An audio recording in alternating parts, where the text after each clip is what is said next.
Welcome to Shadow Whisper, where every story breathes through the dark. Tonight, the veil between the living and the dead grows thin. The air is colder, the candles flicker lower, and somewhere beyond the quiet streets, something watches. These are true-style Halloween horror stories, tales of ordinary nights that turned into whispered nightmares. Moments when laughter stopped, footsteps echoed, and shadows began to move on their own. Each story you'll hear tonight comes from real encounters, forgotten legends, and chilling confessions shared by those who still can't explain what followed them home. At Shadow Whisper, we don't just tell ghost stories. We listen to them, the ones still trapped between worlds. So before we begin, turn off the lights, make sure your doors are locked, and if something feels like it's standing behind you, don't look back. If you've ever felt something strange on Halloween night, leave a comment below and share your story. And if you're brave enough for more, subscribe to Shadow Whisper, because here every night feels like Halloween, and even silence has a heartbeat. I was 15 the year it happened. Halloween still meant everything back then. Cheap masks, pillowcase candy bags, and the one night the whole town seemed alive. My friends and I, Jason, Mia, and Caleb, had spent every October together since grade school. We lived in a part of Pennsylvania where nothing ever really changed. The same houses, the same church bell, the same cold wind off the hills. There was always talk about Route 17, a half-finished road that cut along the edge of town. Parents said not to go trick-or-treating past the last streetlight.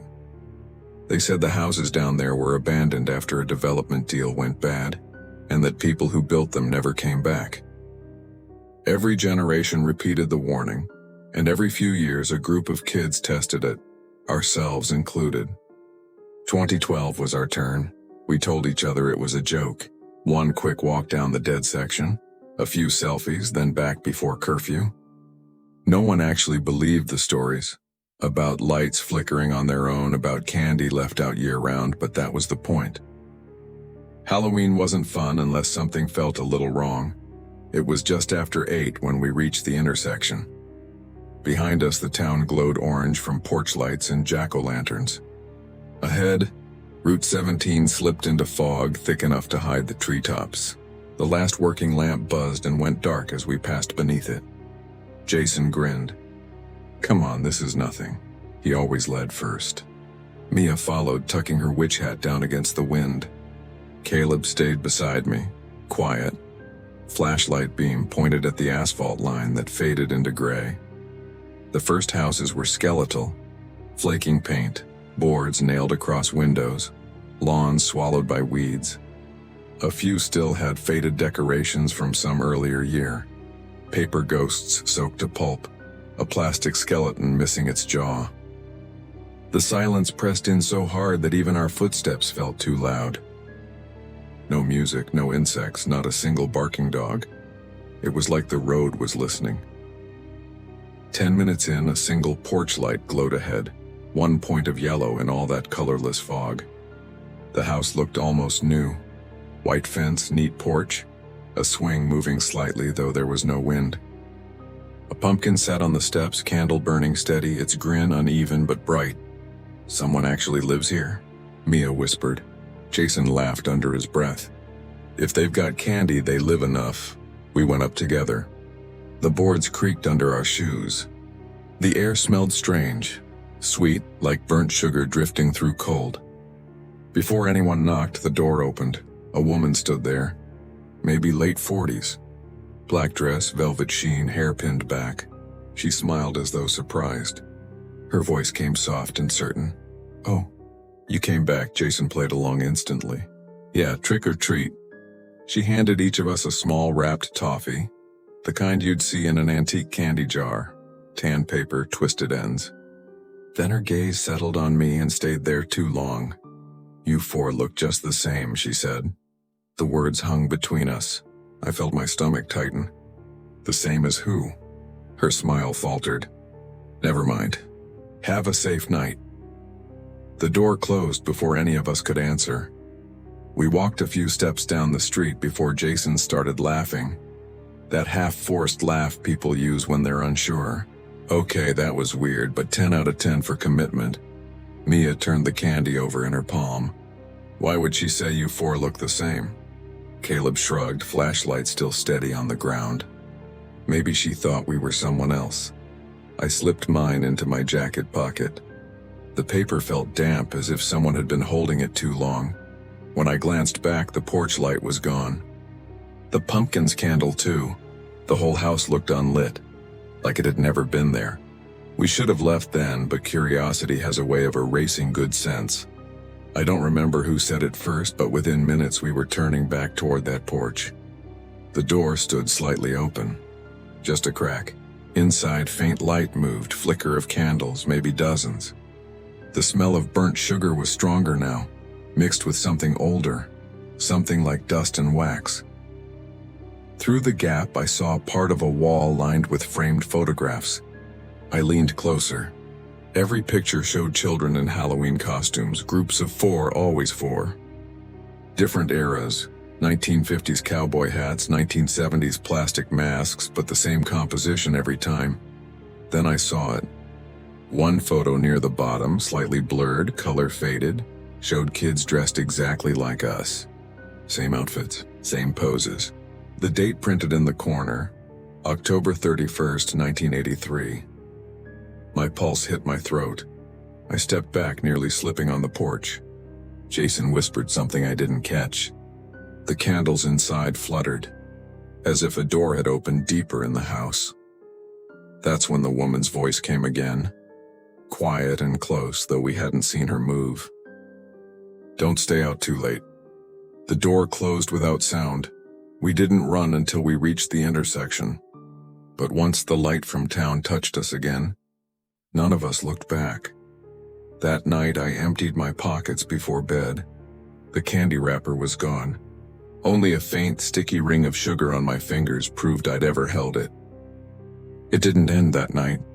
We told no one what we saw. Not our parents, not the kids at school. It sounded too much like a story we'd made up to scare ourselves. For a while I convinced myself that's all it was. Just a trick of the light. Just coincidence. A year later, I stopped trick-or-treating altogether. I told my friends I'd outgrown it, but the truth was I couldn't walk past the end of my street without remembering that woman's face. The way she smiled, like she'd been waiting. Time passed. I went to college in Pittsburgh. By the time I turned 22, Halloween barely crossed my mind. That year I came home for the weekend. My little sister Megan was 9 and she begged me to take her trick-or-treating. Our parents were working a late shift at the hospital, so it was just us.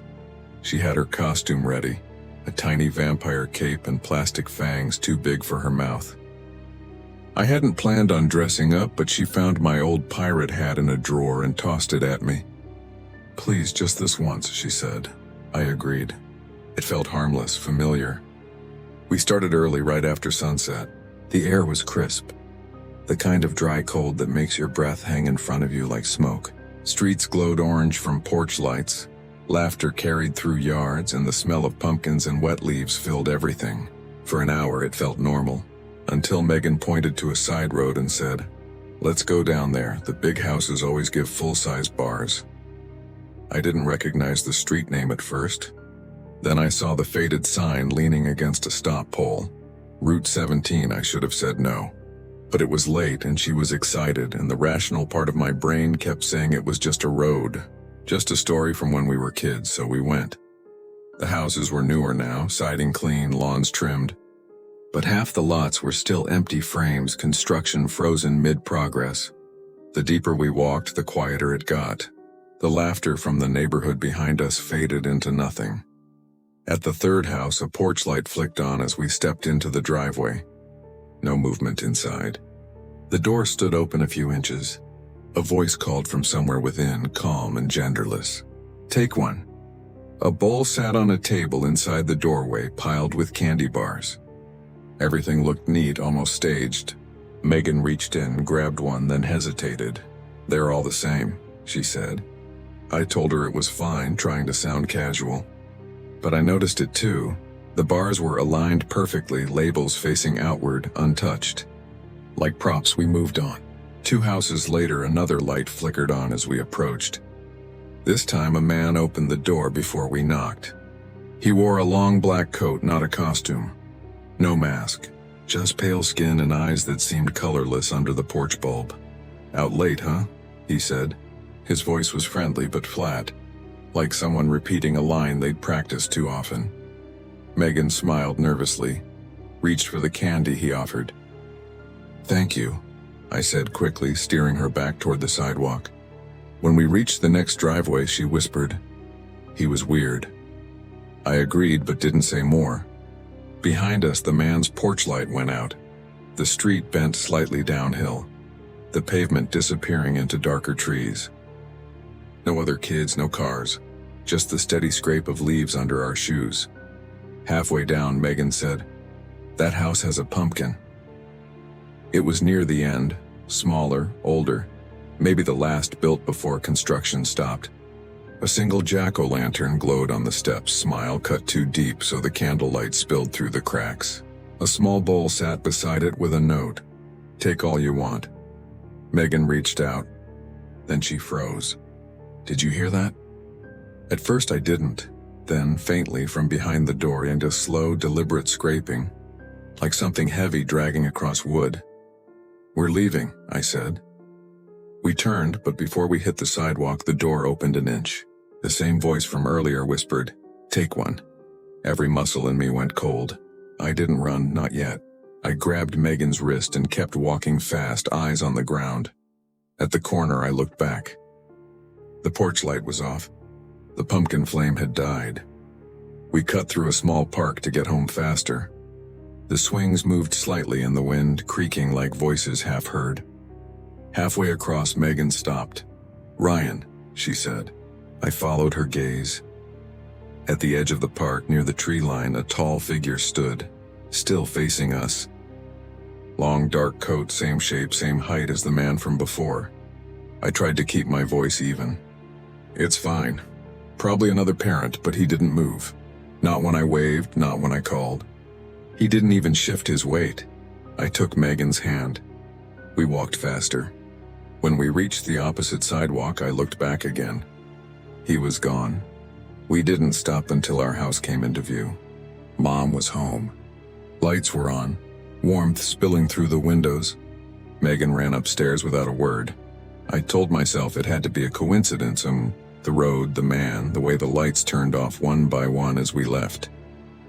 But that night, when the wind dropped and the house settled into its usual quiet, I couldn't shake the feeling that someone had followed us. At midnight, 3 slow knocks echoed from the front door. Evenly spaced. Calm. I stood in the hallway listening. No one else woke up. Through the window, the street looked empty. No movement, no cars. Just wind brushing dead leaves along the curb. I waited a long time before going back to bed. And in the morning, there was a candy bar on the doormat. Unwrapped, perfectly clean. Megan swore she hadn't left it there. When I asked if she wanted to throw it away, she just whispered, "I don't want candy anymore." For a week, nothing happened. Then small things started. The porch light would flicker even when the switch inside was off. Some nights I'd hear what sounded like footsteps on gravel. Not heavy enough to be an animal, too slow to be wind-shaken branches. Every time I opened the door, the street was empty. I tried not to tell Megan. She'd stopped sleeping with her light off, and she'd pushed her candy bowl into the back of a cupboard like it carried a smell. Mom said she was just outgrowing Halloween. One morning, a week after the knocking, Mom called from work. Her voice was low. "Did either of you leave the front door open last night?" I hadn't. Neither had Megan. Mom sighed. Because when I woke up, the porch light was on and someone left a bowl of candy out there. I drove home that weekend. The bowl was still there. White ceramic, smooth rim, no brand stamp underneath. 5 chocolate bars inside. Wrappers pressed flat against the edges as if someone had ironed them. Each wrapper had a single fingerprint in the foil. We threw them out together. Mom locked the door, double-checked windows, set the alarm. It didn't make any difference. The next night, faint knocking again. 3 beats, pause, 2 more, the same pattern from Route 17. When I checked the porch, nothing waited but the wind. Yet the air smelled faintly of burnt sugar. A few days later, I drove back toward town. I told myself I needed closure, that seeing the place in daylight would make it smaller, ordinary. Most of the houses on Route 17 still sat empty. Tarps snapped against frames. Half-finished walls stood gray and skeletal. But the last house, the one with the pumpkin, was there. Rotten vines sprawled across the porch. The jack-o'-lantern had collapsed into itself, candle long gone. The door hung slightly open. Inside smelled of dust and syrup, the same sickly sweet scent I remembered. The living room floor was covered in candy wrappers, hundreds of them, laid perfectly flat. None were crumpled, none torn, just flattened side by side in neat rows that reached the hallway like a trail. Near the doorway, carved small into the wood frame, I found 4 words: "Take one and return." I didn't stay long. When I stepped back into the cold, the quiet felt heavier. Like the snow muffled even my thoughts. A crow shifted on a telephone wire above the street. The sound it made wasn't quite a caw, more like a breath drawn through teeth. That winter, strange things followed us home in subtler ways. Sometimes I'd find candy wrappers in my car, pressed into the seat seam even though I hadn't eaten any. Once, when I was studying late, the radio on my desk flicked on by itself, just static, no station. And a voice, faint as wind, whispered, "Take one." I unplugged it. It kept humming for almost a minute after. Mom started keeping the porch light unscrewed, but every Halloween it glowed anyway. Always at exactly 8 p.m. Always the same soft yellow, even when the bulb inside had been removed. Each year on November 1st, we'd find a single candy bar on the mat, unwrapped, perfect. Megan refuses to talk about it. She leaves town every October now, books trips months ahead. Last year she texted from Colorado at midnight. Light came on again? I sent back a picture of the empty porch. 5 minutes later, the light turned on. I've thought about calling the police dozens of times. But what do you say? That something invisible follows the calendar and leaves candy as proof it remembers? A few months ago, curiosity got the better of me again. I looked up local property records for Route 17. Half the plots were registered under a company that dissolved in 1984, the same year printed on that photograph from the woman's wall. When I checked archived newspapers, one small article appeared in the microfilm. October 31st, 1983. 4 youths missing after Halloween festivities near Route 17 construction site. Investigation ongoing, no follow-up. No resolution. The next morning, a padded envelope arrived at my apartment with no return address. Inside was a photograph, black and white. 4 kids in costumes, witch, pirate, vampire, skeleton, standing on a porch I recognized instantly. Our porch. The print had been developed recently. The paper was new. On the back, someone had written the same phrase carved into that old doorframe: "Take one and return." This year, Halloween falls on a Monday. Megan says she's flying east again, but I haven't seen her ticket. Mom insists she'll leave the porch light off all night. I told her it won't matter, because every year since 2012, no matter where I am, I still wake up around midnight to the faint reflection of light through my window. Orange, flickering softly like a candle behind glass. And when I open my eyes fully, there's always something small resting on the table near my bed. Sometimes it's a candy bar. Sometimes it's just the wrapper. Always perfect, I don't touch it. I just wait until morning when the sugar smell fades and the light outside turns gray again. But deep down I know it'll come back. Because Route 17 doesn't end at the intersection anymore. It ends wherever I am. It happened last Halloween. I was 21, working part-time at a small costume shop just outside town. The owner, Keller, was an older man who treated every shelf like an archive. He'd been in the business for decades and labeled everything by decade too. 70s wigs, 80s monsters, 90s movie knockoffs. I took the job because it was quiet. Most nights I just stood behind the counter, straightening masks and listening to the hum of the lights overhead. A week before Halloween, the store began staying open late, sometimes until midnight. Traffic slowed after 10. By 11, it was just the sound of the clock above the register and the faint rustle of paper costumes. That night around 11:30, the front bell chimed. A man walked in wearing a long gray coat and a baseball cap pulled low enough to shadow his face. He didn't say a word, didn't even glance at the shelves. He went straight to the back wall, to the mirror. It wasn't decorative. Keller had bought it from an estate sale the year before. The glass was tall, old-fashioned, framed in tarnished brass and warped just enough that reflections carried a faint ripple. If you walked past quickly, your image seemed to lag behind for half a second, like it needed a moment to catch up. The man stopped in front of it. He lifted one of the plain white masks from the display rack beside him and held it to his face while looking into the glass. He stood like that for nearly 2 minutes. No sound, no movement. I remember the clock ticking 3 times. Finally, I said, "Do you need help finding a size?" He lowered the mask halfway and turned his head slightly. "Do they all look different to you?" I frowned. "Different how?" He turned again, but his reflection didn't. It tilted the other way like a delayed photograph trying to realign. Just a flicker, but enough to make me stop breathing for a moment. I tried to laugh it off. "It's just the mirror," I said. "It warps things a little." He smiled, a small, careful smile. "No," he said quietly. "Not warped, honest." Then he hung the mask back on its hook, turned and walked out. The door closed, the bell chimed once, and everything went still again. When I did the closing checklist later that night, I noticed the mirror's surface was fogged, as if someone had breathed on it. The store was cold. There was no reason for condensation.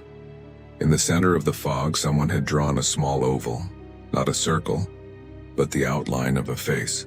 I wiped it off with my sleeve, turned the lights off, and locked the door. Over the next few nights, something changed in the air. Whenever I passed that mirror, my reflection blinked a moment after I did. It wasn't constant, just enough to catch me watching. At first I told myself it was fatigue. Then I started testing it. I'd raise a hand. Wait. The reflection always followed, but a heartbeat too late. Keller dismissed it when I mentioned it. He said the old glass probably had uneven backing, something about heat expansion and age. But the store was kept at 65 degrees all year. No drafts. No temperature shifts. A few nights later, Keller asked me to rehang the wall masks. Clowns, vampires, blank faces, all tagged and numbered. I spent nearly an hour rearranging them near the mirror. The longer I worked there, the heavier the air felt, like the shop's quiet had grown thicker. Around midnight, I stepped back to check spacing. Every mask hung neatly except one. The beige, expressionless face, plain, featureless, was missing from its hook. But in the mirror, I saw it hanging from my reflection's hand. I froze. Looked down. My real hand was empty. When I looked back up, the reflection let go, and the mask swung back onto the hook in the glass, even though the hook in real life was bare. I told myself I was overtired. I turned off the backlights early, locked the register, and went home. The next morning, Keller mentioned casually that a mask had sold overnight through the online store. He said the buyer had picked it up after closing. The beige one, he added. Blank face, no features. I told him that was impossible. I'd been there until he arrived. He shrugged, said maybe he'd forgotten. I wanted to believe that. But when I checked the wall later, the hook where the beige mask had hung was still empty. And on the mirror's surface, faint but visible under the store lights, was a handprint, pressed from the inside of the glass. After that night, I started keeping the store lights brighter than usual. The mirror stood near the back like it always had, tall enough to reflect the ceiling lamps and every row of masks. But something about it felt wrong now, like it was aware of being watched. I told myself it was stress. Halloween week always pushed employees too hard, even in a small town shop. Still, each time I passed the mirror, my reflection felt slightly off timing. The blink delay turned into something longer, half a second, maybe more. I even recorded it on my phone once. When I played the clip back, there was nothing strange at all. Perfect synchronization. That should have calmed me, but it didn't. Because when I turned my phone off, the reflection smiled before I did. The next few nights blurred together. Keller had me manage the late shift alone while he filled online orders from home. Around 11 p.m. one night, the register jammed. I went into the back office for tape, leaving the showroom empty for less than a minute. When I returned, every mask near the mirror had rotated slightly, just enough that their hollow eyes faced the glass instead of the aisle. I tried to convince myself I'd done it earlier while rearranging stock. I fixed them, locked the front door, and sat behind the counter pretending to study. But I kept glancing at that reflection. The long aisle of costumes stretching into the warped distance. At exactly midnight, the overhead bulbs flickered. For a second, the store fell into total darkness. When the lights came back, a new mask was hanging beside the others, smooth beige latex, featureless, untagged, still glistening as if freshly made. I checked the system. No new inventory added. No shipment scheduled. It wasn't there before. By then, my reflection had become its own presence. When I reached for something, it hesitated. When I turned away, I'd catch movement just after, the delayed mimicry stretching further apart each night. It was subtle enough that no one else would ever believe it, but obvious enough that I couldn't ignore it. Sometimes I'd walk past and see two versions of myself layered. One normal, one fractionally behind, like a ghost image. Once, late, during a storm, I thought I saw a second figure standing behind me in the mirror. Tall, coat gray as smoke. When I spun around, the shop was empty. That was the first time I seriously considered quitting. But Keller depended on me, and the job was easy money. So I stayed. On October 30th, the eve of Halloween, I worked alone again. The streets outside were slick from rain, neon signs reflecting off the wet asphalt. Inside, the store hummed quietly, the air heavy with fabric dye and rubber. I was shelving wigs when I heard a faint whisper. Words carried through the ventilation system. At first, I thought it was the radio from Keller's office, but the power indicator on the radio was off. The voice sounded like mine, repeating the same phrase again and again, too faint to understand. I moved closer to the mirror, listening. The whisper stopped the instant I stepped into view. The reflection stared back at me, mouth closed, eyes steady. Then it smiled. Not my smile, not the tired half grin I wore every night. This one was slow, deliberate, stretched wider than it should have. I stumbled back and knocked over a stand of plastic vampire fangs. When I looked again, the reflection was normal.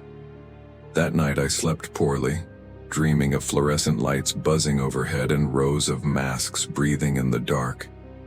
When I woke, my phone had 2 missed calls from Keller. His message said only, "Come in early, I need to show you something." When I arrived, he was pale, hands trembling. He'd been reviewing security footage. "There's duplication," he said. He played the clip from the night before. The camera showed me walking toward the mirror, stopping, then turning back to the counter. But after I left the frame, something still moved in the reflection.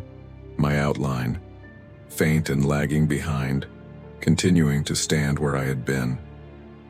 It stayed there for more than a minute before fading out. Keller turned off the monitor. He didn't say anything for a while. Then he muttered, "Maybe we should cover the mirror for Halloween night, just in case." I nodded, relieved. But when I returned for my final shift the next evening, the mirror wasn't covered. A handwritten note lay taped to the frame instead. In Keller's neat handwriting it read, "Don't look too long." Halloween night started like any other closing shift. The parking lot outside was empty, the air sharp with the first hints of winter. Inside, the store glowed in pale fluorescent light, too bright to feel safe, too quiet to feel normal. Keller had left early for once. He said he wasn't feeling well, told me to lock up and leave the key under the mat. When the door clicked shut behind him, I realized it was the first time I'd been truly alone with the mirror since all of this began. The note he'd left, "Don't look too long," was still taped to the frame. But by midnight I had stopped glancing at it. Around 11:45, the bell over the door chimed. I hadn't heard anyone approach, and the front door should have been locked. A man stepped inside, same gray coat, same low baseball cap as before. He didn't look at me, just walked straight down the aisle toward the back wall. The sound of his shoes on the tile echoed in a rhythm that didn't match his steps, like one beat too many. A faint echo coming from somewhere deeper. He stopped in front of the mirror and turned slightly toward me. "This one's honest," he said. His voice was calm, almost gentle. He was holding the beige mask, the one that had disappeared. Before I could speak, he lifted it to the glass. And the mirror accepted it. The surface rippled, soft as water. The mask sank through until only his reflection remained. No mask, no face. Just the outline of a man. When I looked up again, my reflection wasn't copying me anymore. It was wearing the mask. I don't remember running, but suddenly I was halfway across the room, my back against a shelf of rubber bats. The reflection stood where I'd been. It tilted its head slightly like it was studying me, testing how movement should work. I reached for the light switch, but every bulb went dark at once. The hum of electricity died, replaced by a low hiss like air escaping from behind the glass. Something whispered then, not in words I could recognize, but in a rhythm that almost matched my breathing. When the lights flickered back, the mirror was empty, no reflection. No man in the gray coat, just me, staring at a blank pane of glass that refused to give anything back. I called Keller, voice shaking. He didn't believe me, said I probably fell asleep at the counter. He promised to check the cameras. When he called me the next morning, his tone was different. Quiet, uncertain. "There's no footage from midnight until 12:15, he said. "Just static. Then you walk out the front door alone." He paused. "Except, you do it twice." He sent me a still frame from the camera. Grainy black and white, time-stamped 12:16 a.m. 2 figures leaving the store. Both my height, same jacket, same jeans. The second one followed a few steps behind, and on that one, its face was smooth, featureless. The beige mask, I never went back. Keller closed the shop 2 weeks later, citing inventory theft. The property's still there. Papered windows, faded posters for last year's Halloween sale. Sometimes when I drive past after dark, I catch a faint light through the front glass. It comes from the back wall where the mirror still hangs. The building's power was cut months ago, but that glow never really goes out. Once I slowed down enough that my headlights hit the front window just right. For a second I saw the inside again. The rows of masks, the counter, the pale shimmer of that mirror catching the light. And in it, 2 reflections standing side by side, only one of them turned to look at me. This happened during my final year of college. I was renting a small attic apartment on Hill Street, a forgotten stretch of road that ended near the old railway yard. The place was cheap, barely furnished, but it had a window that looked out over the tracks. At night, I used to sit there with a cup of coffee and let the sound of distant freight trains fill the room. It felt peaceful, until that October. The landlady, Mrs. Green, was kind but withdrawn. She lived on the ground floor and handled everything herself. Rent, repairs, even collecting the mail. She had one rule for tenants: don't go out back after dark. She said strange people passed through from the rail yard sometimes.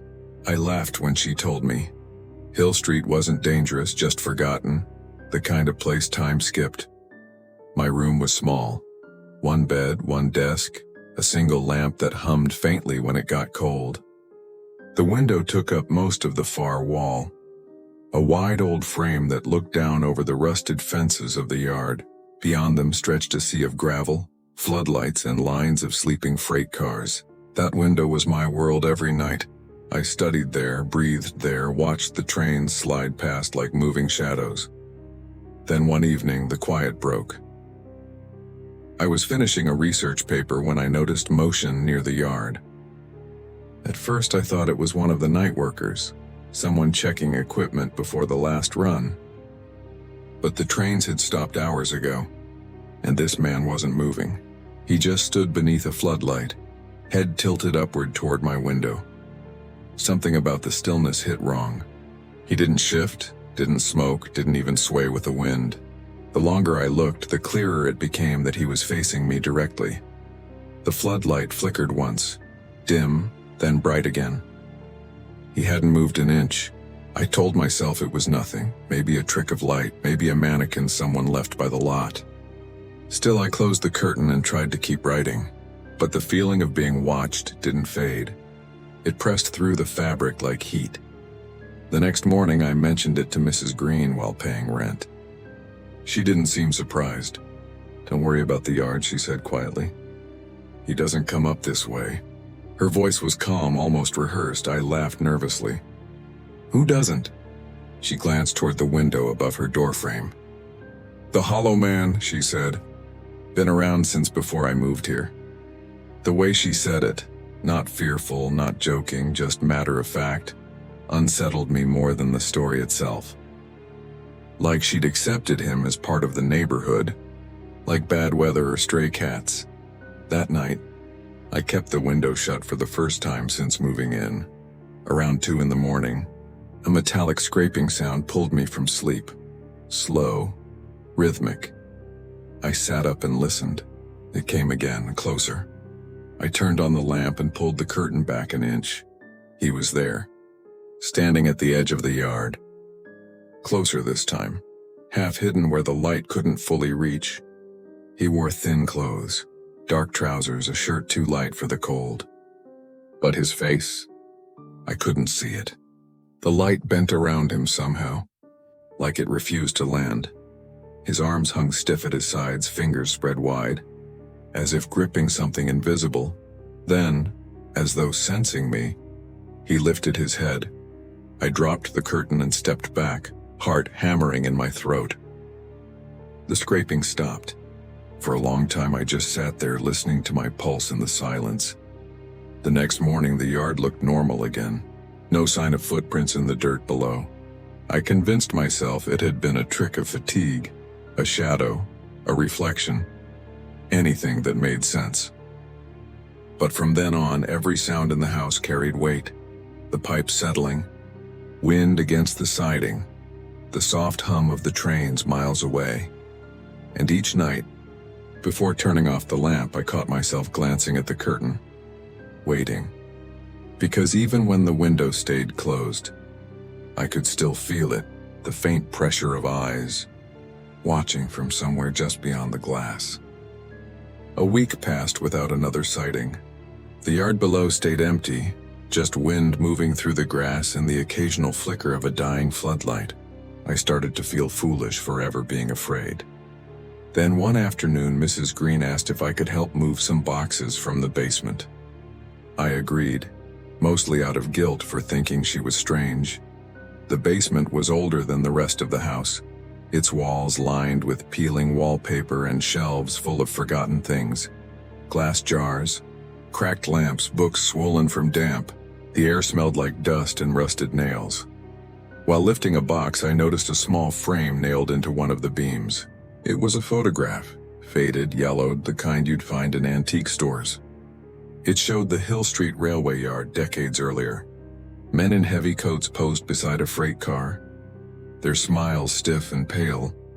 But in the far background, near the floodlight pole, a faint shape stood apart, tall, thin, featureless.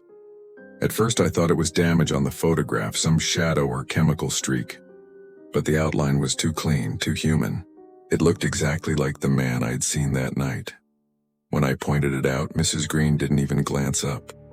"That picture's from 1952, she said. "They say he was already there back then." I forced a laugh.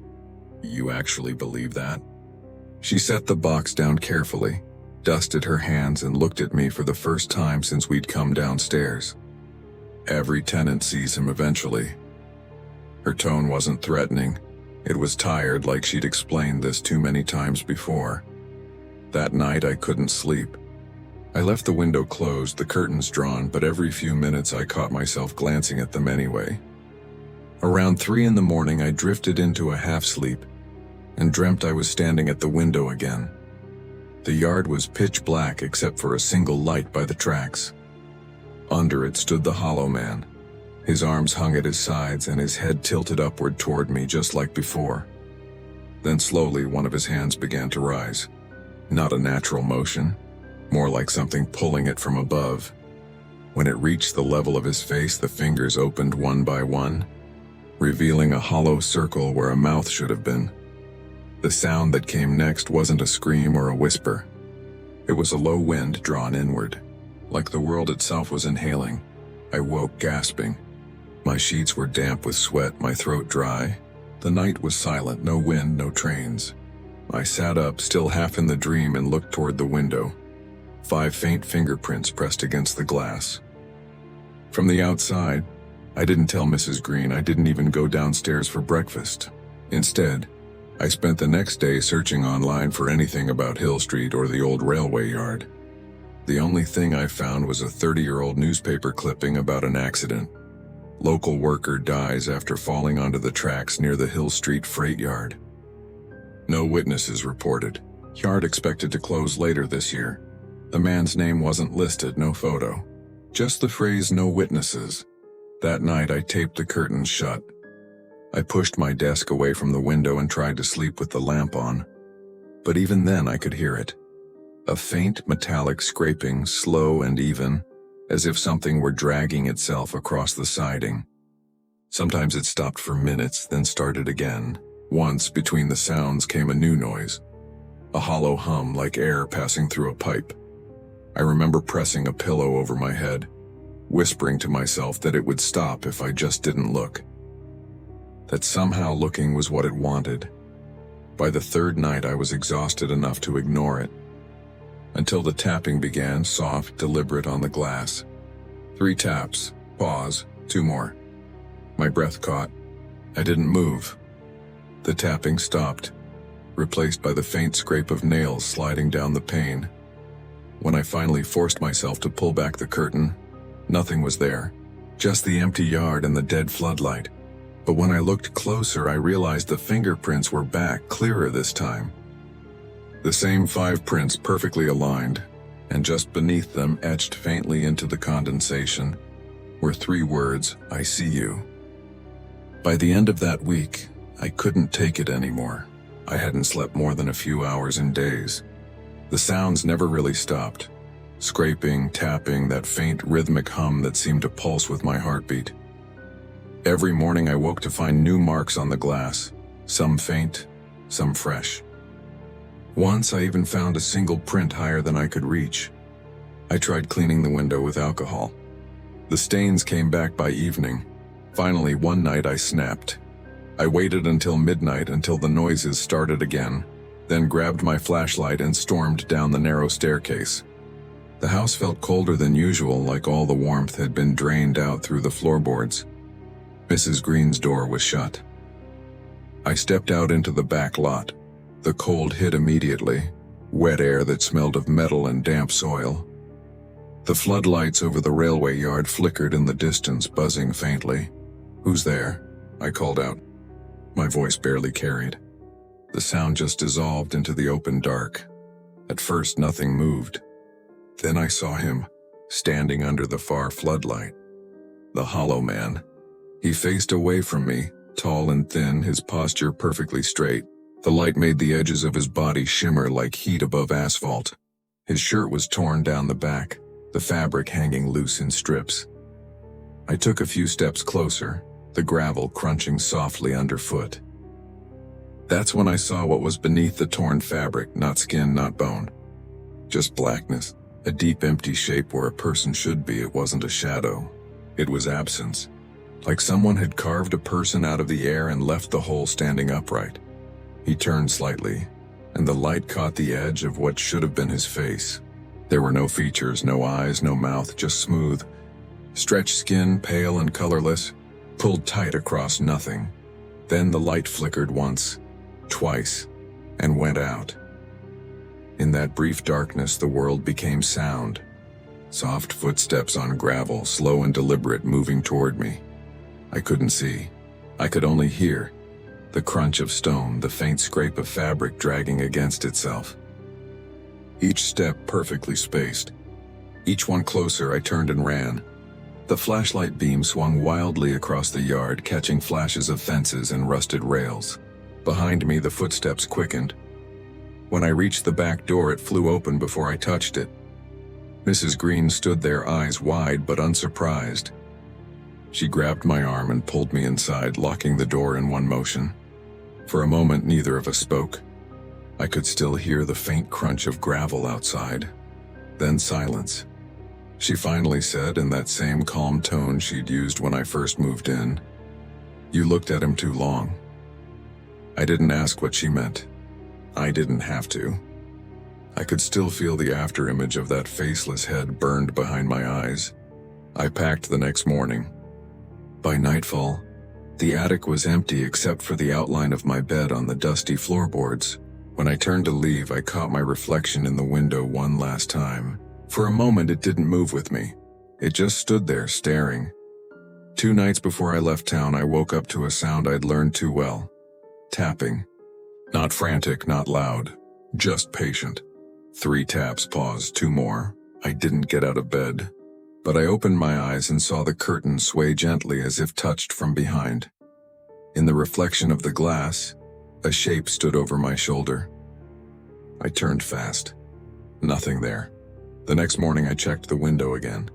5 prints, faint but visible. Only this time they weren't outside. They were pressed into the glass from inside the room. I moved away the next day. I didn't say goodbye to Mrs. Green. The building's probably still there, though Hill Street looks emptier now whenever I drive past. The railway yard's gone, the tracks dug up, the lights torn down. But some nights, when fog settles low across the town, I still see a tall figure standing where the yard used to be. Unmoving. Watching. I don't know who or what the Hollow Man is. Maybe he's been there longer than the town itself. Maybe he's just something that waits for attention. A shadow that needs to be seen to exist. But sometimes when I wake in the middle of the night, my apartment feels too quiet. And there, on the window near my bed, I find the same 5 pale marks, pressed from the inside. I grew up on a short street where Halloween was less of a holiday and more of a habit. Every porch had its pumpkin. Every child knew the order of houses that gave the best candy. Nothing bad ever happened there. When I was 17, the air changed. Maybe it was the cold that year, sharper, thinner. Or maybe it was being alone for the first time. My parents had gone out of town, leaving me with the house, a bowl of candy, and the kind of silence you only notice once the sun goes down. At dusk, I stepped outside to check the decorations. That's when I noticed it. Every jack-o'-lantern on the street had been turned to face one direction. All of them, smiling, frowning, crooked, stared toward the woods at the end of the cul-de-sac. It looked deliberate. The kind of prank kids do when they want to start a rumor. I laughed under my breath and went back inside. The smell of candle wax followed me through the door. Around 8:30, the doorbell rang. I grabbed the candy bowl and opened the door, expecting a handful of children. Instead, one figure stood at the bottom of the steps, tall, old brown coat. A pumpkin covering his head. The mask looked real. the skin dark and collapsing in on itself, the grin carved unevenly. He didn't move. Didn't speak. "Nice costume," I said. "You want some candy?" He tilted his head a few degrees to the side. Something wet shifted inside the pumpkin, a soft slide of pulp against rind. The sound was so quiet I almost convinced myself I'd imagined it. Then he spoke. The words came muffled through the shell, slow and deliberate. "Yours isn't lit." Before I could answer, he turned away. Each step was steady, measured until he disappeared into the dark end of the street. I stood there a long time, the candy bowl cooling in my hands. When I finally shut the door, my heartbeat filled the hallway. Through the window I saw it again, every pumpkin on the block now burned with a candle inside. Everyone except mine. I didn't even remember carving one that year. But when I stepped onto the porch, there it was. A large pumpkin sat beside the steps, carved into a jagged grin with triangle eyes. A melted candle resting unlit inside. I hadn't placed it there. The air smelled faintly of smoke and something sweet rotting beneath it. Across the street, Mrs. Riley was outside lighting hers. She waved, smiling in that way neighbors do when they don't want to show nerves. "Better light yours before he comes back," she called. I laughed, but it sounded forced. "Who?" "The pumpkin man," she said, still smiling. "You don't want him thinking you're disrespectful." Then she went back inside. I crouched, lighter in hand, and touched flame to wick. When the candle caught, a faint hiss escaped the pumpkin, like breath being released. The grin glowed from within, trembling in the wind. Back inside, the house felt colder. I turned the thermostat up, waited for the heat to come on. Only a low hum came through the vents. Outside, Mrs. Riley's pumpkin flickered once, then went out. A second later, her porch light blinked twice and died. I stepped toward the window, pulse rising. Through the glass, I could see into her living room. Something moved between the curtains. A tall shape passing in front of the light. It paused. Faced my direction. I don't know how long I stood there. When I blinked, the window was empty again. The street looked normal, but the candles still burned in every pumpkin except hers, and the smell of smoke drifted through the air like something waiting to settle. I locked the door, shut off the lights, and told myself it was all coincidence. Still, as I climbed the stairs, I couldn't shake the sound I'd heard when the flame first caught. That faint exhale, as though something inside the pumpkin had been holding its breath all along. The house stayed quiet for hours after that. No more doorbells, no more movement outside. Just the faint hum of the refrigerator and the distant hiss of the wind moving through the trees. By 10 o'clock, most of the trick-or-treaters were gone. The street had fallen back into that soft October silence, where every sound carries farther than it should. I tried to focus on the movie playing in the background, but my eyes kept drifting toward the porch. The candle inside my pumpkin was burning lower now, its grin twitching as the flame bent with each breath of air. Somewhere down the street, a dog barked once, then stopped. And then came the knock, not at the front door. At the back, 3 slow, even taps. The kind of knock that expects to be answered. I froze, listening. The kitchen clock ticked, steady and loud. The knock came again, 3 beats perfectly spaced. No one ever came through the backyard. It opened straight onto the woods. I took the flashlight from the counter and crept toward the back window. The beam cut through the dark, catching its own reflection on the glass before reaching outside.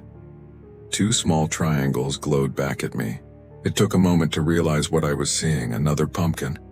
Someone had placed it directly outside the door, its eyes catching the light, its grin wide and uneven. The candle inside wasn't lit.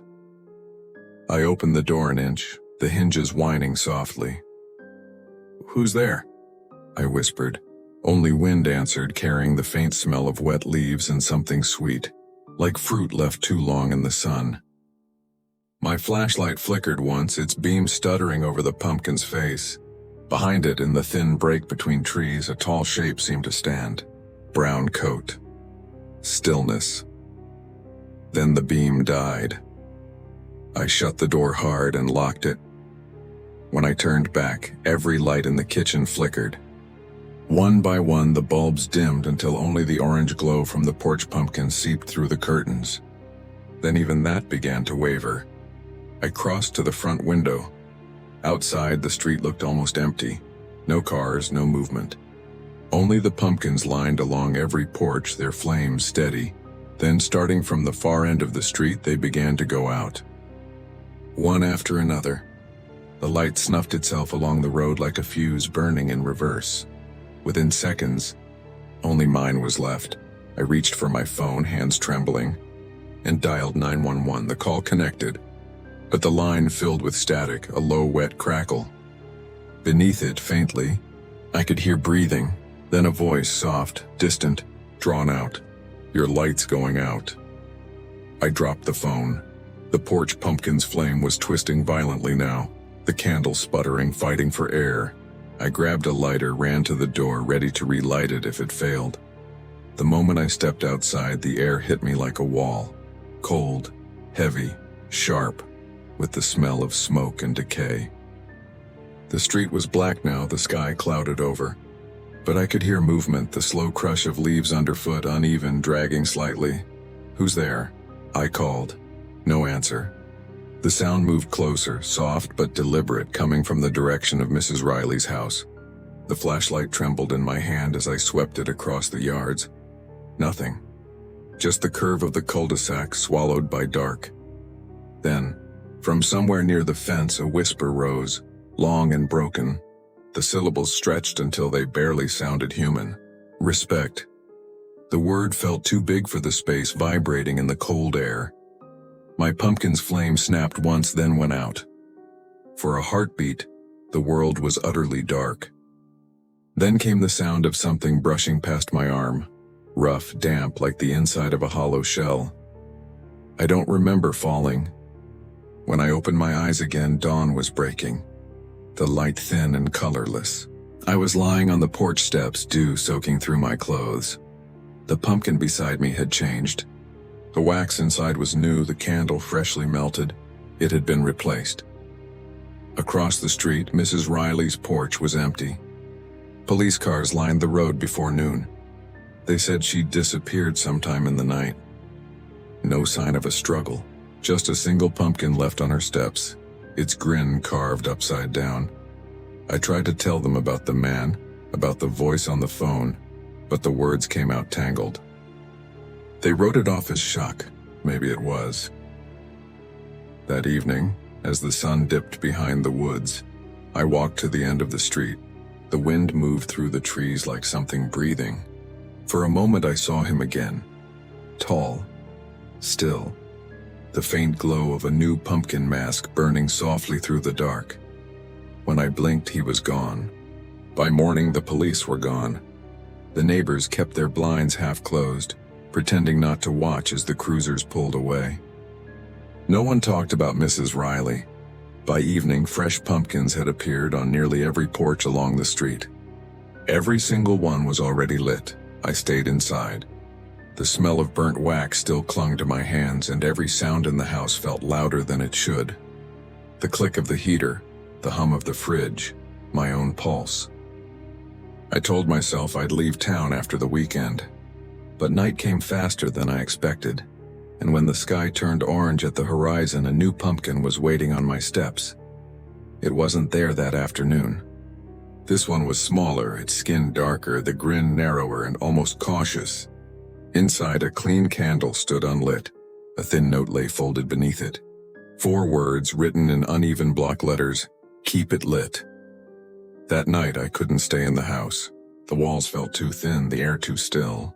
I took a chair under the porch and sat beside the pumpkin, lighter in hand, waiting for darkness to fall. When the first streetlight came on, I struck the flame.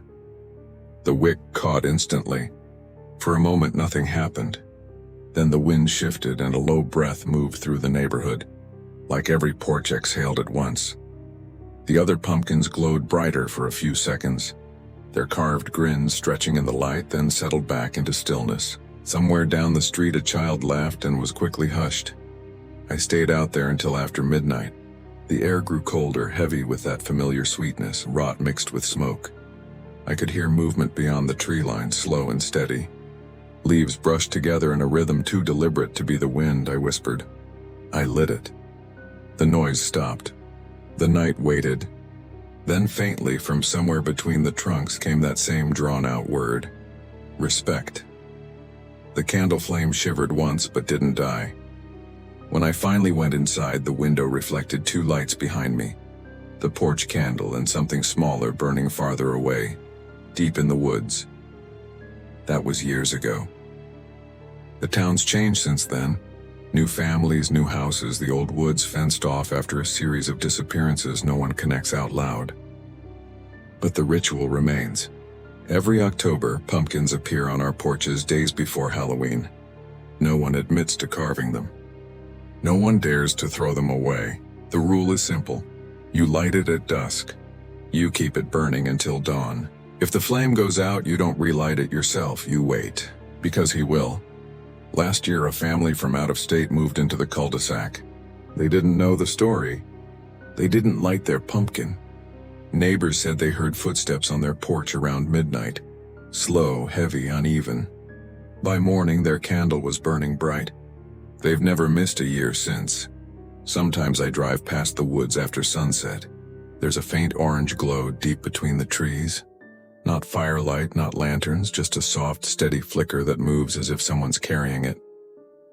When the wind shifts, the smell of smoke follows, mixed with something sweet and rotten. I always roll my window up, keep my eyes forward. Because in this town we've learned one thing.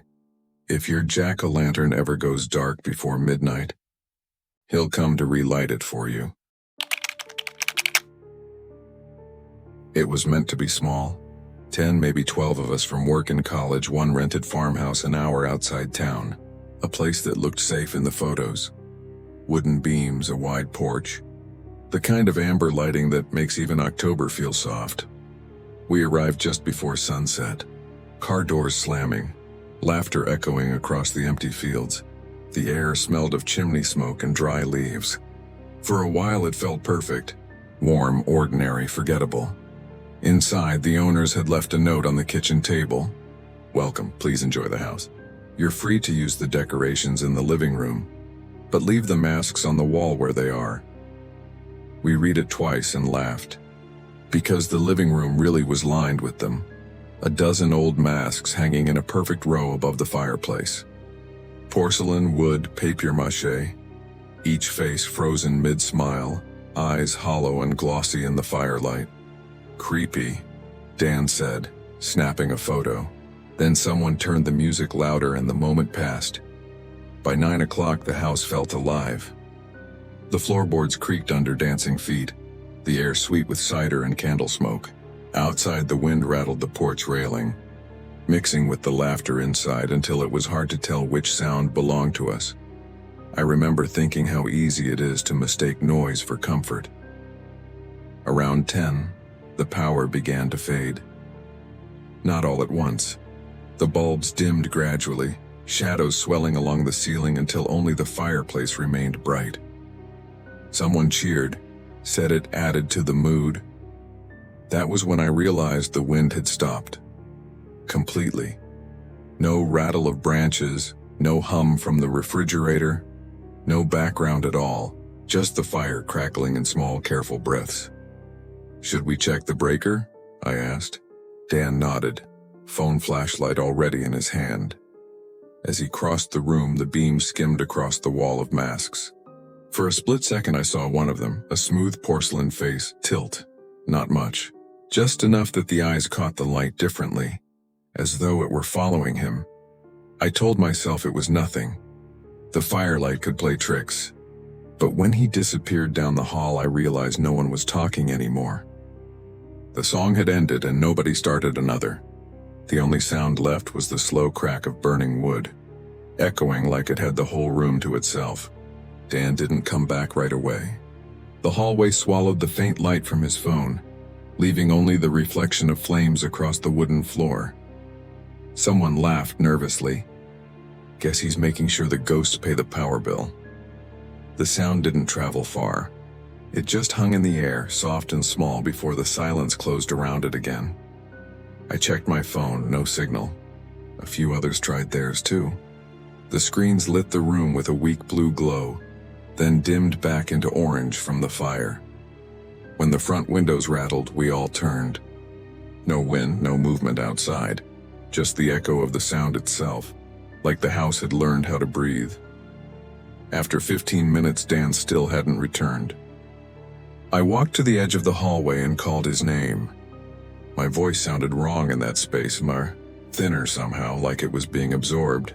No answer. One of the guests, Mark, followed with his flashlight. The rest of us stayed near the fire, half joking, half listening. The shadows from the masks stretched long across the ceiling, mouths curved upward, eyes gleaming like wet glass. Then something shifted.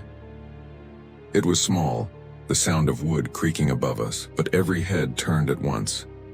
The masks swayed slightly on their hooks, the kind of movement you'd expect from a passing draft, except the air was perfectly still. I stared at the one nearest the center. A white porcelain face cracked along one cheek. When I blinked, it looked straighter than before, angled more toward the room than the fireplace. Mark returned a few minutes later, his face pale. "Breaker's fine," he said quietly. "Whole box looks new. Nothing tripped." He glanced down the hallway behind him once, then shut the door halfway. "Dan wasn't with him. Where is he?" I asked. Mark hesitated. "He said he'd check the porch. He'll be right back." But he didn't sound sure. The group started talking again. Scattered, forced, overlapping sentences that felt rehearsed. People joked about haunted Airbnbs, about bad wiring, about country houses built on old land. But every few seconds, someone's voice would falter mid-sentence, as if waiting for a reply that never came. The silence always returned quicker now. At some point, I noticed the music hadn't come back on. The phone speaker still sat on the table, battery full, screen frozen at the playlist. No one touched it. No one wanted to. Around 11, another guest, and a woman named Erin, gasped. "The masks," she whispered. We turned. There were fewer. I counted them twice to be sure. 12 hooks, but only 11 masks. The one from the far right, the wooden one with the half smile, was gone. "Maybe it fell," someone said. We looked under the fireplace mantel behind the furniture. Nothing. The fire hissed suddenly, as if something wet had dropped into it. The flames bent sideways, revealing a patch of soot on the back wall shaped roughly like a face. Hollow eyes, no mouth. When the flame steadied, the mark was gone. No one spoke after that.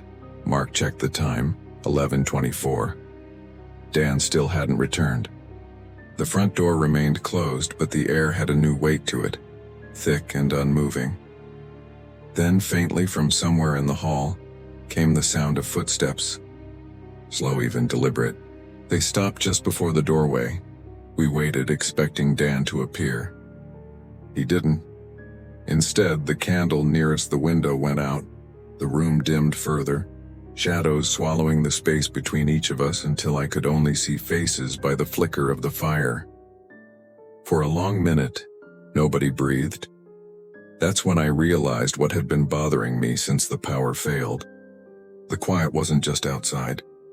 It was inside us. Our voices, our laughter, even the sound of our breathing. All of it felt like it was being pulled into the walls, soaked up by the house itself. Every word died faster than it should have. Every echo fell flat. As I looked around, the others seemed to notice too. We weren't just in a silent house. We were becoming part of it.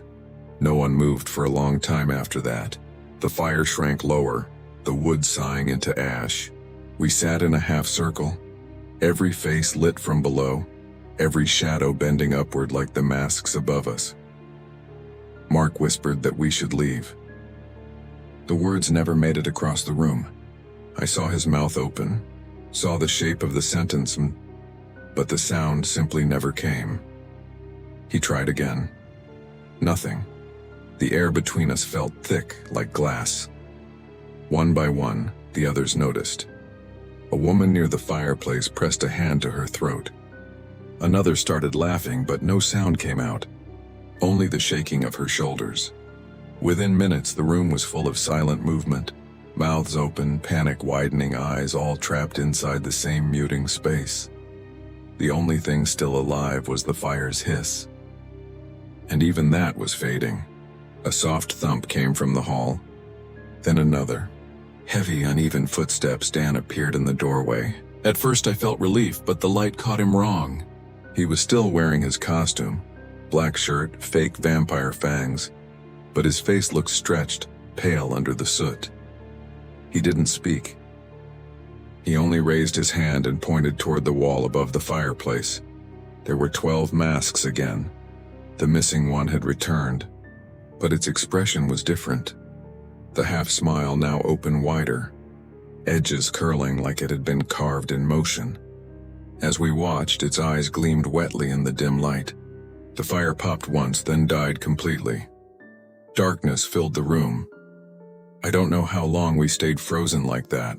I remember the sound of breathing that wasn't ours. Slow, collective, coming from all directions at once. When the flames flickered back to life a moment later, half the group was gone. No doors opened. No footsteps left. They were just absent. The remaining guests huddled together. I tried to scream Dan's name, but nothing came. He turned to me, head tilting slightly, and for the first time I saw his eyes clearly. They weren't reflecting the fire. They were reflecting the masks. Something in me broke then. Not panic. Just a quiet understanding that whatever ruled this place had been waiting for silence, and we had finally given it enough. When dawn came, I was standing alone on the porch. The air was still, the world thin and gray. The house behind me looked empty, windows pale, smoke trailing faintly from the chimney, though the hearth had gone cold hours earlier. Inside, the living room was perfect again. Music speaker back on the table, cups neatly stacked, chairs aligned. And above the fireplace, and 12 masks. One of them had my face, porcelain white, eyes open, mouth closed, a faint smile frozen mid-breath. I never went back for my things. The rental company listed the farmhouse as under renovation for months, then removed it entirely. Sometimes around Halloween I still see new photos of it online. Different people, different parties, same soft amber light. In every picture, if you look closely, there's a row of masks above the fireplace, always one more than the number of guests. And if you listen long enough, before the music starts, there's a short clip of silence. Perfect, absolute silence, as if the house is waiting to learn new voices before taking them away again. We heard it at the exact moment the music stuttered and died. Not a bang. Not the drunk, playful pounding you get when someone arrives late with grocery store cupcakes. 3 measured taps, knuckles, not fists. The kind of knock that assumes you were already expecting it. Leah was closest to the entryway. She glanced back at us, eyebrows raised, and I remember doing that helpless little shrug people do when they want someone else to make the decision. She laughed under her breath, an apology that didn't have words, and pulled the door open. They were framed perfectly in the spill of porch light, as if they'd practiced where to stand. A man in a Victorian suit, coat too long, the porcelain mask on his face, hairline cracked across one eye. Beside him, a woman in feathered satin with a narrow beak of a bird mask rising where her nose should be. A third figure stood a step behind them, shorter, hooded, their face lost completely in shadow. "Sorry," Leah said, still laughing a little. "Wrong house, maybe?" The man in porcelain tilted his head. Not a question, exactly. "We were invited," he said. Quiet voice, almost gentle. He didn't push past her.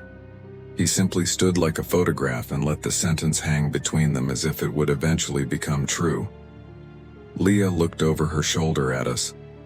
There was an instant where I thought she would shut the door. The farmhouse was so far out that anyone arriving unannounced could only be a mistake or a problem. But this wasn't a city problem. This was formal. He was holding his hands the way people do in old portraits, one palm resting over the other.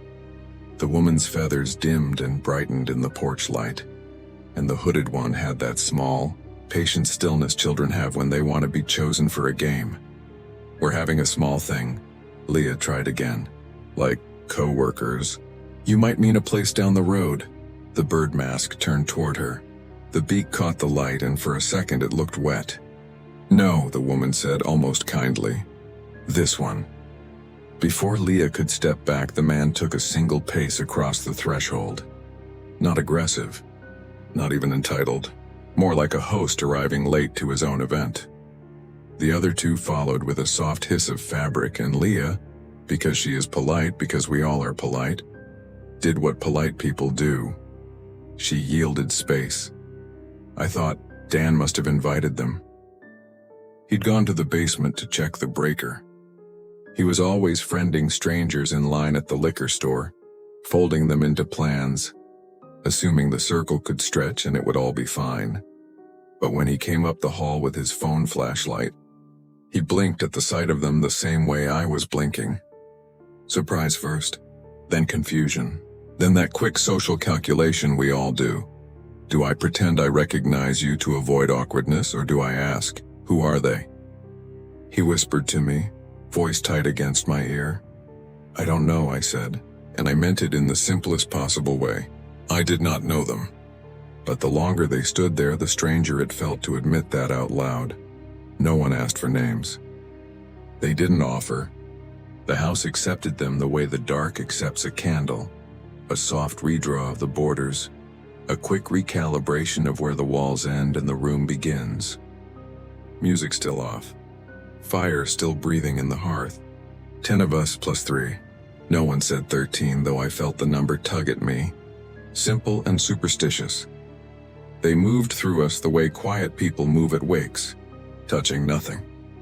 Speaking only when spoken to, and even then in brief edges of sentences that felt like quotes from longer ones, as if the rest had been said already in another room. The porcelain man stood where people naturally paused, at the end of the sofa near the drinks table, in the archway between kitchen and living room, and each time I glanced up he was arranged just so. A figure meant to be part of the house's staging. The bird-masked woman drifted from mantel to window to mantel again, head cocked as though listening to something just beyond the glass. Her dress did not rustle when she turned. That bothered me more than the beak. Feathers should whisper, satin should sigh. She was dressed for noise and making none. The small hooded figure remained near the door, hands tucked into sleeves, facing a corner as if time out had been declared long before we arrived. Drinks? I offered, because offering is safer than asking. We've got cider, wine, beer? The porcelain man made that tilt again. I heard the faintest fracture squeak from his mask, like old glaze sliding over old glaze. You wear yours well, he said. I almost glanced down, half expecting to find a mask in my own hands. I'm not. Of course, he said, as if that settled something. Dan touched my wrist. I felt the small static nip of it. He was charging his phone from a pocket battery, and the cable looped white and harmless between us. Breaker's fine, he murmured. Power's not tripped. It's like the house decided. The owners left a note about the masks, I said, watching the row of antiques above the fireplace. Porcelain, papier-mâché, varnished wood, all of them smiling close-mouthed. The sort of smiles old people make in photographs where teeth are impolite. Leave them where they are. They look heavier now, Dan said. And I didn't know what he meant until I saw it. The way the mantel beam seemed to bow the smallest fraction. Like the wall was remembering the weight of something that had hung there longer than the plaster should have allowed. Someone turned the music back on. A phone speaker, not the Bluetooth now. Something small and too bright. The song played for 7 seconds and clipped off like the house had declined it. I tried to be a host again. I asked the bird-masked woman where they'd driven from. She let the question drift past. Her beak angled toward the window. Out on the porch, the jack-o'-lantern we hadn't carved, the one left by the owners, flickered. A wick tunneling deeper in its own small cave. Dan, I said quietly. Did you lock the door when you came up? He nodded. Twice. The hooded figure, without looking, reached behind them and nudged the knob with the back of a sleeve. The latch clicked once, twice, not a demonstration. Not a threat, just punctuation. We are told all our lives not to be rude, not to make scenes, not to accuse, not to say what we mean when what we mean fails the little social tests. We stand there and let strangeness organize itself into something we can explain. I watched the porcelain man move to the photographs by the stairs. Rental listing prints, a sepia barn, a fence in winter, a stage table with ceramic pears. He placed his hand, gloved, I realized, though I hadn't seen fabric until I saw the absence of skin, flat on the frame glass, and left it there long enough that breath should have fogged. It didn't, Dan tried again. Friends of the owners? He asked louder, forcing cheer into it. Neighbors? The man turned. That fine crack over his eye caught the firelight and made a gold vein of it. We came last year, he said. And the year before. Leah slipped to my side. Do you want me to tell them it's private? She asked. I can do it. I don't mind. I wanted to say yes. I wanted to say use the word leave. Because there are words that are doors, and if you don't say them, the door stays shut. But looking at the three of them, at their certainty, at their absence of hurry, at the way the house had quieted around their breathing, I could not find the handle on the sentence. Maybe they'll go, I heard myself say, and I hated the smallness of it. That was when the bird mask turned from the window and faced the room. It's late, she said, though my phone read not quite midnight. The first guests are almost finished. First? Leah asked.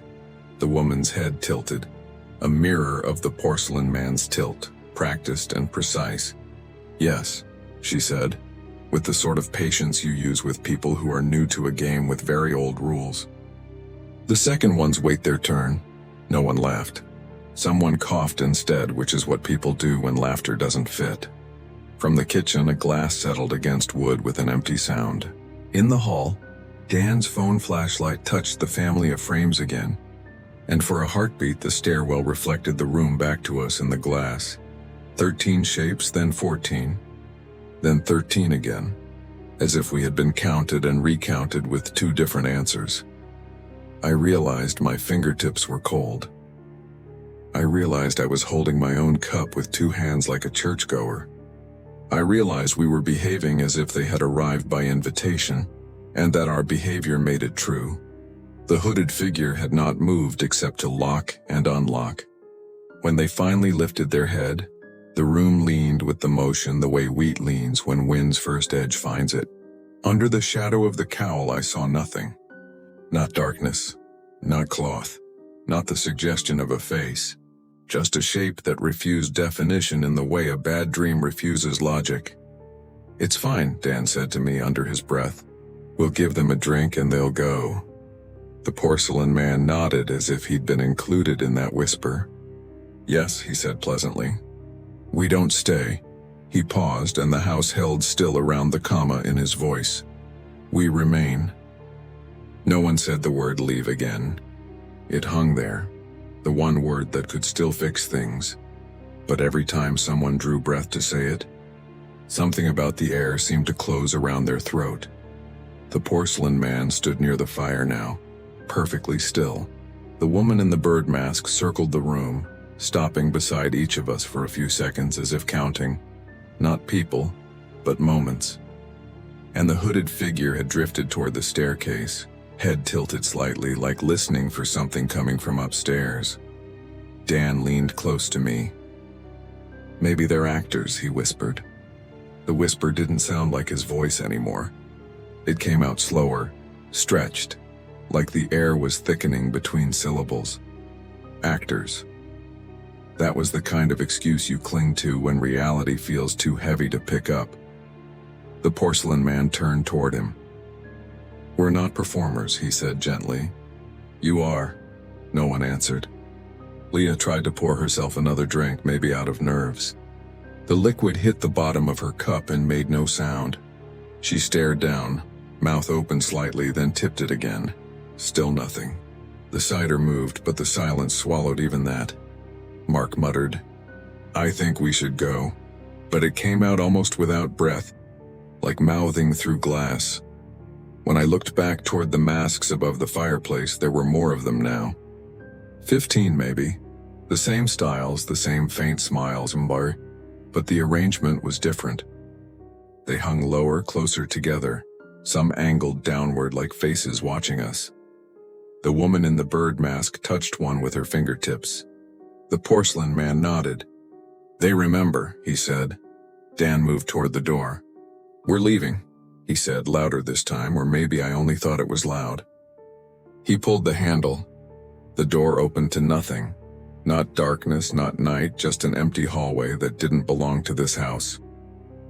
Wooden floor stretching farther than the eye could see, lined on both sides with closed doors. Every few feet, a small light burned above each frame, the same amber color as the farmhouse bulbs that had gone out earlier. He stared into it for a moment. The hooded figure stepped beside him, reached up with one pale hand and slowly pushed the door closed again. When it latched, the hallway was gone. Only the farmhouse porch remained. Outside, I could see our cars still parked, covered in a thin layer of frost that hadn't been there before. The porcelain man clapped once, soft, careful, like testing how much sound the room could still hold. It didn't echo. "Now," he said. "It's almost time." The bird woman's head turned toward me. "For what?" I asked before I could stop myself. "For them," she said. "They've waited long enough." Then came the knock again. 3 slow taps, identical to the first ones. Leah froze. Everyone turned. Through the window I could see movement, outlines of people outside. 3 of them, same heights, same shapes, each of them wearing the same costumes as the ones already inside. Dan whispered, There's 2 of each of them." The porcelain man smiled beneath his cracked mask. "Second guests," he said. The knock came again. Louder this time. But not with impatience, with rhythm. 3 beats. Pause. 3 more. Like someone repeating a lesson they already knew by heart. No one moved to open it. The porcelain man turned toward the door, shoulders rising with a faint crackle of fabric. "They can't wait outside forever," he said, as though he were reminding himself. The woman in the bird mask stepped beside him, hands folded neatly. The hooded figure remained at the staircase, staring down the hall. When the door opened, I don't know who touched it. It just gave way. The porch was full now. Not 3, 6, 12. Each person outside wearing the same clothing, the same masks as someone inside. Every double stood in silence, motionless, their heads slightly tilted, like mannequins waiting for instruction. The air pressed inward, heavy and slow. The fire guttered low, struggling for breath. I felt something move behind me. A shift in weight, a presence where no one had stood a moment ago. When I turned, one of them was closer. The porcelain man's double. The crack in his mask ran the other way, mirrored perfect. He reached out a hand. For a second, I thought he wanted help standing. Then I saw it, my own reflection in the curved glass of his eye holes. But it wasn't my face. It was something pale and blank, half-formed, like a mask that hadn't finished drying. Dan tried to pull me back, but when I looked at him, another Dan was already standing across the room. Same jacket, same terrified eyes. One of them mouthed my name. I don't know which. The woman in the bird mask whispered, "We don't stay." Her voice was almost kind. "We remain." The fire went out. The rest happened quietly, a series of movements too smooth to resist. The doubles stepped forward. No struggle, no screams, just a slow exchange of space, like standing in front of a mirror that suddenly decided to breathe. I remember cold. I remember the faint smell of feathers and old perfume. And then, nothing. When I woke, sunlight was bleeding through the curtains. The farmhouse looked clean again. No cups, no footprints. The fireplace swept, the mantel dusted. 12 masks lined the wall. Each one perfect. Each one smiling. Each one knew outside a car door slammed. Laughter drifted across the field.